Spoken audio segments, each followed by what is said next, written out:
Hi guys, let's make easy homemade malai kulfi for the very first time, and guess what? I nailed it. Please do watch the video and try it out.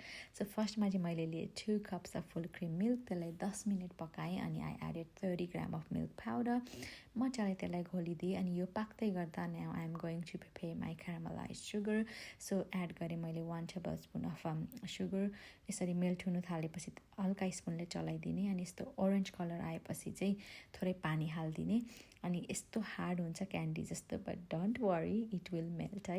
अनि यसरी melt भइसकेपछि चाहिँ heat of गरिदिने अनि यता corn syrup ready गर्ने जसमा मैले लेख्छु छु 1 tablespoon of corn flour, little bit of water, mix it well अनि यता मिल्कमा एड गर्ने 1 teaspoon of cardamom powder, corn syrup हाल्ने अनि क्यारामलाइज सुगर पनि हाल्ने अनि मजाले चलाउने है। corn syrupले डल्ला पर्न सक्छ अनि एड गर्ने क्रस्ड पिस्ताचियो एन्ड आमन्ड मजाले चलाइदिने हिट अफ गरिदिने अनि सेलाइसकेपछि यसरी मजाले घोलिदिने स्मुथ हुन्छ कुल्फी चाहिँ अनि प्लास्टिकको कपमा त्यो हालिदिने अनि माथिबाट मजाले फोइलले कभर गरिदिने अनि बिचमा पल बनाउने अनि यसरी पप्सिकलको स्टिक हालिदिने अनि you can freeze it for 6 hours and you can simply enjoy in your summer days or in winter days.